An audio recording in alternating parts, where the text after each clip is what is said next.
এই ভাবি সারা কিছু বোঝো না, তুই যখন ভাবি তাহলে আমার আনছিলা কেন? খবরদার ফাউল কথা বলো না, তাইলে করলাম মেজাজ খারাপ হইব, লাত্তি দিয়ে একটা বাড়তে পারি। তাহলে আবেগ দেখাও কেন? যত আবেগ দেখাইবা তত বঞ্চিত হইবা। মানুষ অদ্ভুত প্রাণী, ভালোবাসে উপেক্ষা করে, আর তারা যদি তুমি উপেক্ষা করো তখন সে ভালোবাসা দেখাইব। I am businessman, I am not pocket মাইর। এক্সপার্ট ইম্পার্ট বিজনেস করি। एक्सपर्ट इम्पार्ट, इधर का माल उधर का। বইনরে খুঁজতে যাইবা না? তুমি কইতেছো এই কথা? তোমার তো খুশি হওয়ার কথা। আমি তো চাইছি আমার বোন টাকে নিচে পড়ে মরুক, তাহলে আত্মহত্যা করুক, তাহলে তোমাদের সবার জ্বালাটা জোড়া। তুমি ভাই না অন্য কিছু? এগুলা কথা কেউ কয়? হ্যাঁ, আমি অন্য কিছু। তুমি তোমার ভাইরে না হারে খুঁজতে পাও। আমার ভাইয়ের কিসের টাকা? তোমার ভাইরই তো টাকাটা বেশি। আমি বুঝি না, সে তো চাইতেছে ধর্নাঢ্য পরিবারের একজন বিধবা মেয়ের বিয়ে করতে। তো বিধবা কে? আমার বোন নাহার। সে তো মুখ দিয়ে কিছু বলতে পারতেছে না, সে ঘুরায় পেছে সে বুঝাইতেছে, বুঝছো? আমার ভাই জীবনেও নাহারে বিয়া করব না, তার মরণের ভয় আছে। মরণের ভয় সবারই আছে, তারপরে তো মানুষ মরে। আমি আমার ভাইরে নানাভাবে পরীক্ষা করে দেখছি, তার নাহারের ব্যাপারে কোনো আগ্রহ নাই। আগ্রহ নাই না? তুমি তোমার ভাইয়ের প্রমাণ চাও, আমি তোমার প্রমাণ দিতেছি। আমার প্রমাণ লাগবো না, আমি জানি আমার ভাই কেমন। আমার ভাই কখনোই নাহারে বিয়া করব না। হয়েছে, যাও চা নিয়ে এসো, যাও। তুমি কেমন মানুষ? এখন তুমি চা যাইতেছো, বাড়ির সব মানুষ টেনশনে মরতাছে। আমি চাই টেনশন সব মরে যাক। আল্লাহ তোমার উপর গজব নাজিল করব। তুমি বোনের মৃত্যু কামনা করো? শোনো, আমি জীবনে যা চাইছি তা কোনোদিন পাই নাই, আর যেটা চাই নাই সেটাই পাইছি। যেমন তুমি। কি কইলা তুমি? এই জন্য তো আমি আমার বোনের মৃত্যু চাইছি, যাতে ও মৃত্যুবরণ না করে। অসহ্য। আশ্চর্য।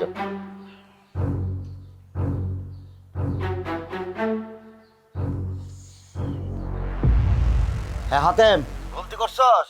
উঠছি তো ফজরের সময়, কি হয়েছে কন? শোন, আমার নাহার দাদা দানের সাথে রাগ করে বাড়ি থেকে বাইরে গেছে। কি কন? কি কাউদি বাজছে কত করে? এই বাড়তি কথা কবি না তো। আমি বাড়ি থেকে বাড়িতে পারতেছি না, আমার পায়ের রক্ত টান করতেছে। তুই এখন যাই নাহারে খুঁজে বাইর করবি। তাহা কত কোনে বাইরে হয়েছে? কত সময় আগে বাইরে হয়েছে? সেটা আমি কইতে পারবো না, তুই এখনই খোঁজ কর। আচ্ছা ঠিক আছে, আমি খোঁজ নিতে আসি। আর শোন, গোলা থেকে 10 মণ ধান বার করে রাখিস। কে বেসবেন? তা না বেচলে খাবো কি? ফাজিল কোথা কার। যা, আর কথা কইস না, যা খোঁজ করে নিয়ে যা। আচ্ছা ঠিক আছে, দান হ্যাঁ আমি গোলায় গোনে বাইর করবো, মানে আগে নাহার আভারে বিষয়লে নাকি? আচ্ছা ঠিক আছে, তাড়াতাড়ি খোঁজ। আচ্ছা জি, সালাম। ওকে ওকে।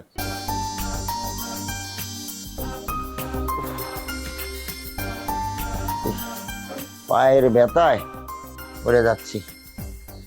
ওই গেল না হাত না। এক পাতিলের সংসার। রাইতে কত করে সাধলাম, ঘরে আয় ঘরে আয়, কিছুতেই আসলো না। আমি আমার অপমানের কথা ভুইলা গিয়া কিন্তু ওরে ডাকছি, আমার ঘরে আনতে চাইছি, ও আসে না। না বইলা বাইরে গিয়ে একটা কেলেঙ্কারি বাঁধাইলো না। কেলেঙ্কারি বাঁধাইব না? কই কেলেঙ্কারি বাঁধাইলো? কিসের কেলেঙ্কারি বাঁধাইলো? আরে এই কথা যদি সগীর মন্ডল কোনো ভাবে জানতে পারে, তারে এর লগে রস মিশাইয়া মনে করে সারা গ্রাম কইয়া বেড়াইবে। আর তখন কি নাহারের বিয়ে শাদী দিতে পারবা তোমরা? না আর কি আমাকে সন্তান নাকি? হ্যাঁ, না তো আমাকে সন্তান না। তার বিয়ার চিন্তা আমরা করুম কিসের জন্য?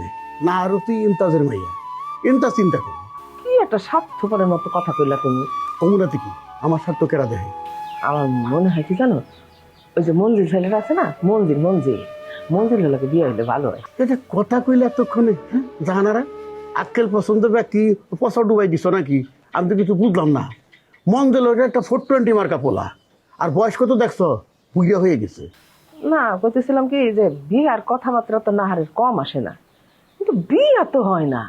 যেই সম্বন্ধটা আসে সেই সম্বন্ধটা মনে করো গ্রামের লোক ভাইয়া দেয়, কয় কি 20 কন্যা, ওর যার লগে বিয়া ঠিক হয় সেই নাকি মইরা যায়। গ্রামের লোক কয় কি যে 2-2টা বিয়া হয়েছিল, জামাই মরছে, এখন যে বিয়া করতে আসে সেই ভাইয়া যায় এই কথা শুনে। আরে বাদ দাও, মঞ্জেল আইসে বাড়িতে, তোমার জিনিসপত্র কেরম সাবধানে রাখো। ওই হারামজাদা এই বাড়িতে আসলে জিনিসপত্র চুরি হওয়া শুরু হয়। কি একটা ফ্যামিলিতে যে আব্বা ইন্তাজরে বিয়া করাইছে। আরে বাদ দাও তো এসব কথা, ওই মঞ্জিল আমার ঘরে ঢোকে না। ঘরে ঢোকে না, কোন সময় ঢোকবো তুমি টের পাইবে। তোমার সতর্ক থাকতে কইছি, বুঝছো? আব্বার দামি মোবাইলটা গায়েব করে দিচ্ছে। না আমি কি করছি জানো, আমার ঘরে সব মূল্যবান জিনিসপত্র ট্রাঙ্কের মধ্যে ঢুকাইছি, ঢুকাইয়া ওইটা তালা মেরে রাখছি। এমন করে কইলে তালা কেউ খোলা পারে না। আজকালকার যে তালা বাইরেছে না, ধমক দিলে খুইলা যায়, চাবি লাগে না। খেয়াল রেখো। আচ্ছা ঠিক আছে, বলছো যখন তারপর আমার খেয়ালে রাখবো না।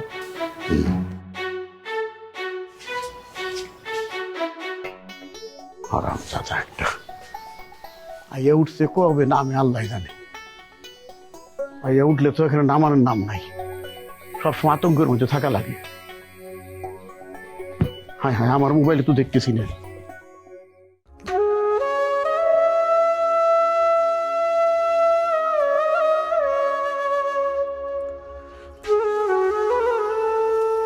বিয়াই বিয়াই পাইছেন? আর বাবা, কেউ যদি হারায় যায় তারে খুঁজে পাওয়া যায়, আর কেউ যদি নিজের ইচ্ছে হারায় যায় তারে কি খুঁজে পাওয়া যায়? আপনি খুব কষ্ট করতেছেন। এইটা আপনি কি বললেন বিয়াই? বিয়ান হারাই গেছে, আমি তারে খুঁজুন না? আপনি যে কেন কষ্ট করতেছেন এটা আমি খুব ভালো করে জানি। বিয়াই, আপনি আমার দিকে এভাবে চাই আছেন কেন? খারাপ কিছু ভাবতেছেন? খারাপ কিছু পাইবেন না, মানে বিয়ান তো আমারও আপনজন, তাই না? আমি এর জন্য খাস দিলে খুঁজতেছি। আপনি যদি বলেন খুঁজুন না, তাহলে খুঁজুন না। আপনি না সবসময় একলেন বেশি বোঝেন, এটা খুব খারাপ স্বভাব আপনার। বিয়াই, এটা অবশ্য ঠিক বলছেন। আমি মানুষ তো এইরকম, মানুষ আমার সম্বন্ধে খারাপ ধারণা করে। তবে আমি এইটাই চাই, মানুষ আমার সম্বন্ধে খারাপ ধারণা করুক, এতে একটা লাভ আছে। আচ্ছা আপনি খুঁজেন তাহলে। বিয়াই, চলেন একসাথে খুঁজি। না না না, একসাথে খুঁজলে তো হয় না, মানে বিভিন্ন জন বিভিন্ন দিকে গিয়ে খুঁজলে পাওয়ার সম্ভাবনাটা বেশি থাকে, তাই না? আপনি আপনার মতো খুঁজেন, আমি আমার মতো করে খুঁজি। এটা একটা ভালো কথা বলছেন। মানে আলাদা আলাদা খুঁজলে তো আলাদা আলাদা ভাবে পাওয়া যাবে, এক জায়গায় গেলে তো পাওয়া যাবে না। আচ্ছা বিয়াই, সমস্যা হয়েছে একটা, আমি তো আপনাদের গ্রাম একটু কম চিনি, তা আপনি বলেন না কোন দিকে খুঁজবো? ওই যে ওইদিকে যান, গুইরা ওদিকে যান। আচ্ছা আচ্ছা আচ্ছা, ঠিক আছে। তুই আমার বোনের বিয়া করতে চাস, বুঝিস না? বিয়া কর, যার যার দান্দায় ব্যস্ত।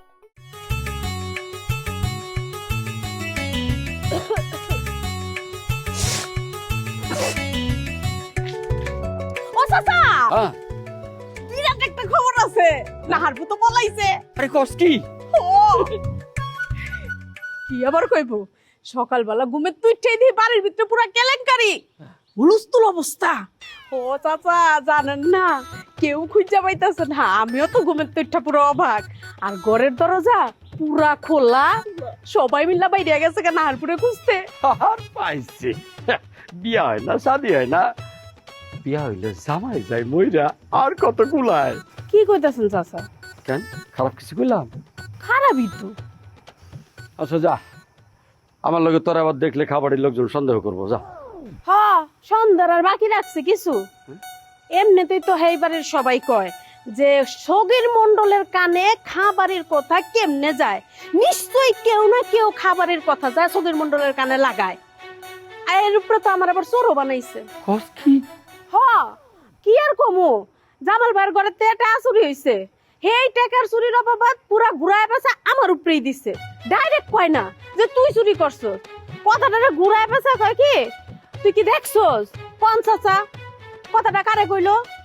মাঝে মাঝে তো মনটা চায় কি খাবারের কামি ছাইরা দি। খবরদার এই কামই করিস না, তাহলে তো ওবারের কোনো খবরই পাবো না আমি।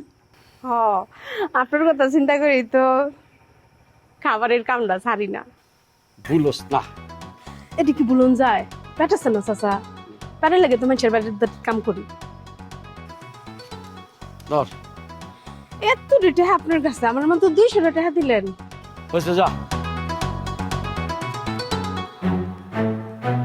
টাকা তো আরো মেলা ভাবে ইনকাম করন যায়, কিন্তু করস না।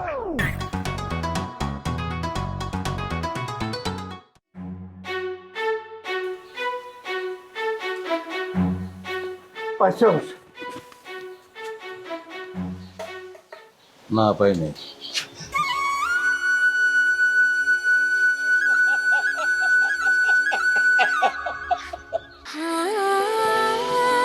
সময় বদলে যায়, কিন্তু আভিজাত্যের মানে একই থেকে যায়।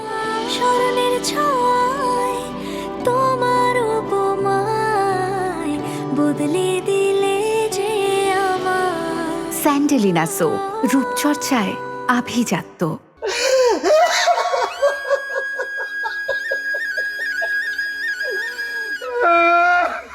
তুমি এরকম কেন করতেছ? আমার বাড়ি ভাড়া, বাড়ি ভাড়া, আমার বাড়ি ভাড়া, বাড়ি ভাড়া, বাড়ি ভাড়া। কি লেগে পাগলামি করতেছ? শোনো, কাঁদতেছ কেন? তুমি কাঁদো না। তুমি কানলে আমরা শক্ত থাকুন কেমনে? কাঁদো না। আরে পাবো, আমার মন করতেছে, আরে পাবো, কাঁদো না তুমি।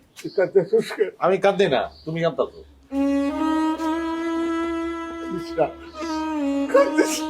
আমি কান্তাছি না, কারণ আমি জানি যে পাবো আরে। আমি কান্তাছি না, তুমি কাঁদো না। সত্য কথা কর, আমার এত রাগ।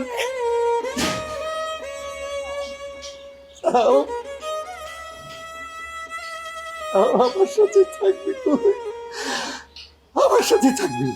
শোন, আজ রাতে তুই তোর বউ আমার সাথে খাস।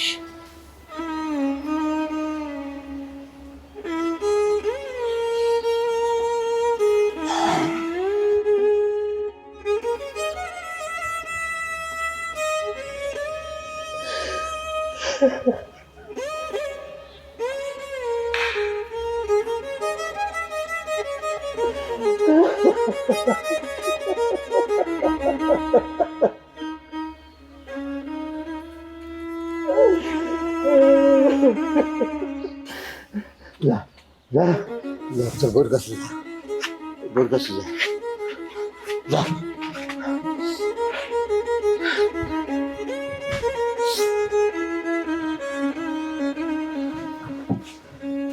আমি তোমার সামনে কতক্ষণ বলেছি?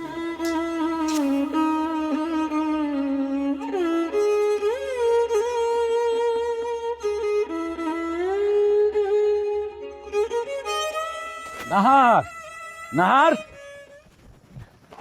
নাহার খারা, এই নাহার খারা, কই যেতেছস তুই? বাড়ির ভিতরে দমটা বন্ধ হয়ে আসতেছিল আব্বা, এই জন্য একটু বাইরে হাঁটতে বেরিয়েছি। আরে কি মুশকিল, তুই বাড়ির বাইরে আমি একটু কাউরে কোয়াবি না? কারে কমু আব্বা, আমার আছে ডাকে। হ্যাঁ, সারাটা রাত আমি বাড়ির বাইরে বসে রইছি, একটা মানুষ আইসা আমার কাছে এসে বইসা বললো না যে আমি তোর পাশে আছি, তুই ভয় পাইস না। আইসে তো আইসে, যারে আমি বাইরে দাঁড় করে রাখছিলাম সে আইসা আমারে কইলো। তোর সাজগে ছিল? আইছিল, আমারে কইলো যে ঘরে চল। কেমনে যাবো আব্বা কত? এই মানুষটারে তো আমার কথাতেই দাদাজান সারা রাত ঘরের বাইরে দাঁড় করে রাখছিল। আচ্ছা মা, এখন যাও আর হইছে, তুই আমার লগে চল, আব্বা জানের লগে এটা লইয়া আমার বোঝা পড়াইব, চল। আব্বা সেটা পারবা না, এটা কও কিসের জন্য? হ্যাঁ, আমি কইলাম তো আমি একটা ব্যবস্থা করবো, তুই এখন চল। তুমি যাও, আমার মন ভালো হইলে আমি এমনিতে বাড়িতে যাবো। যাও। প্রশ্নই ওঠে না, তোরা একলা রাইখা আমি হেনতে এক পনেরুম না, তোর কথাবার্তা আমার ভালো লাগতেছে না। কেন ভয় পাইতেছ? ভয়ের কিছু নাই, আমি কোথাও পলাই যাবো না, আর আত্মহত্যা করুম না। আত্মহত্যা কেন করবো আব্বা? আত্মহত্যা কি কোনো পুণ্যের কাজ? যে কাজ করলে পুণ্য হইব না সেই কাজ কিসের জন্য করতে যাবো? হ্যাঁ, এমনিতেই কত পাপ করি। এখন যাও, তুমি বাড়িতে যাও। আমি তোরে থিয়া যাবো না, তোরে লইয়া যাবো। তাহলে ঠিক আছে, তুমি দূর থেকে আমারে ফলো করবা, খবরদার আমার কাছে আসবা না। সব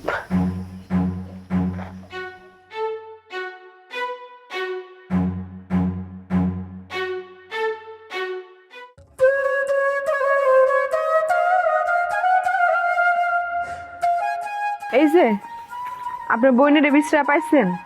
এই কথা তোমার কি কইলো? ওমা, সগির চাচার কানে কোনো কথা যাওয়া মানে গ্রামের সব মানুষ জানে গেছে।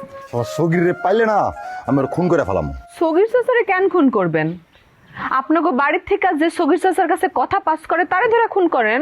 ধরতেই তো পারতাছি না, ধরতে পারলে তো ঠিকই খুন করতাম। ধরা কি এমন কঠিন জিনিস? আচ্ছা যাই হোক, আপনার বোনের পাইছেন? পাইছি।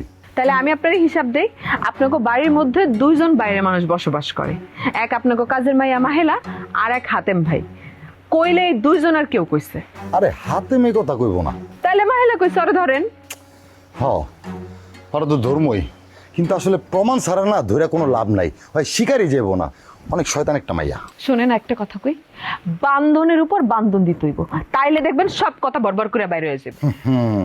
তুমি মনে হয় জানো না, বান্ধনের উপর বান্ধন দিলে বান্ধন টাইট হয় না, আরো ঢিলা হয়ে যায়। আচ্ছা যাই হোক, আপনি মাহেলারে ধরেন। ঠিক আছে, ধরতাছি। আবার গায়ে হাত তুলেন না, মাইয়া মানুষ। আরে না, আমার কেরোই অভ্যাস আছে, আমি মায়া গায়ে হাত তুলুম, কখনো তোমার গায়ে হাত দিছি? এটা কি করলেন? সরি, এই একটা উদাহরণ আর কি তোমারে বুঝাইলাম। অত বুঝান লাগবো না, আগে বিদেশ যান। আরে বিদেশ বিদেশ তো যামই, বিদেশ কেন, তুমি যদি কও তোমার লেগে আগুনে ঝাঁপ দিতে আমি হেটাও পারবো। আগুনে তো আপনি ঝাঁপ দিয়েই রয়েছেন। আপনার ফ্যামিলি যদি জানতে পারে যে আপনি আমারে বিয়ে করতে চান, আপনারা কি থুইব, মায়েরা ফেলাইব? আরে থো তো তোমার থোয়া থুই, বিদেশ গেলে কি আমি কারো গুনমু? আমি আমার মতো থাকমু, খামু, ঘুমামু, বেড়ামু, সমস্যা কি? আচ্ছা অনেক কথা কইছি, এখন তাহলে আমি দোকানে যাই, দোকানে বইতে হইব। আব্বার আবার আজকে শরীরটা খারাপ হয়, দোকানে বইব না। বাবা, তাহলে তো ভালোই হইলো, তোমার আব্বা দোকানে থাকবো না, সারাদিন দোকানে বসা তোমার দেখতে পারবো, খুব ভালো হয়েছে। জি না, অত ভালো না। আসছে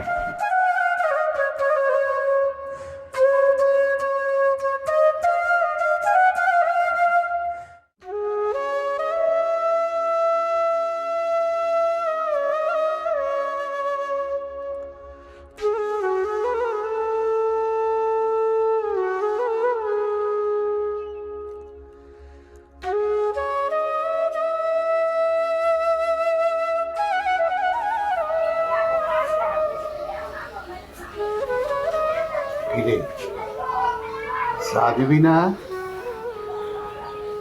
না,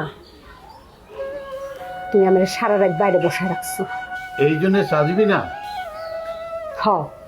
দিমু না। খারা,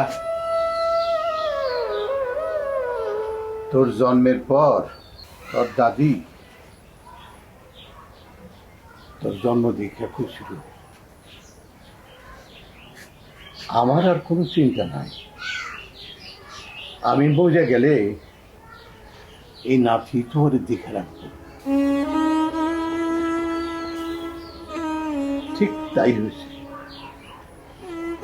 আমি কখনো কিছু তোরে কই নাই। তুই যে আমার এত সেবা করো, তোর এই সেবা করা দেখা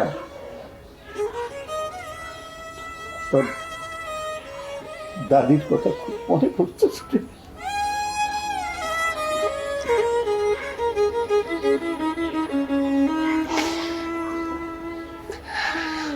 তুমি বউ, আমি চা এনে দিতেছি। আর একটু বহ আমার পাশে, বহ।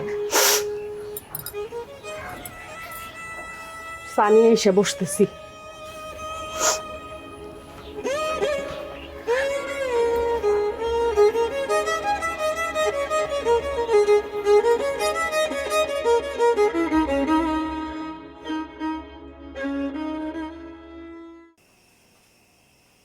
আমি তো চুলার দোকানদারের চুলা দিতে নিষেধ করে দিছি। কেন? না, ভাবলাম যে আলাদা খাওয়ার দরকার নাই, একসঙ্গেই খাই। দেখলা না দাদা যান তোমারে আর আমারে পাশে বসাইয়া কি আনন্দ নিয়ে খাইলেন। একসঙ্গেই খাই, তার এই আনন্দটা নষ্ট করতে চাইতেছি না। এটাকেই বলে ইমোশনাল ব্ল্যাকমেইলিং, যেটার ব্যাপারে দাদাজান খুবই এক্সপার্ট একজন মানুষ। এইভাবে ব্যাখ্যা করো না, তাইলে তার ভালোবাসাটা টের পাইবা না। কিসের ভালোবাসা? একজন মানুষ তার সম্পত্তির ভাগ তার সন্তানদের দিচ্ছেন না, উল্টা সন্তানদেরকে তার পায়ের নিচে রেখেছেন। বাপের পায়ের নিচে থাকাটা তো খুব একটা দোষের কিছু না। বুঝতে পারছি, তুমি অলরেডি কনভিন্সড। সে আমার কানে বিষ ঢালে না, সে আমার ভালো চায়। হ্যাঁ, ভালোই চায়, সব মা তো ভালোই চায়। ভালো চাইয়া মেয়েদের সংসারে মায়েরাই নষ্ট করে, ধ্বংস করে দেয়। ব্যক্তিগত স্বাধীনতা ভালো না রে। ব্যক্তিগত স্বাধীনতা মানুষকে স্বেচ্ছাচারী করে। বাড়ির একটা বউও ভালো নাই, খালি একমাত্র ভালো আছে এই কামালের বউ।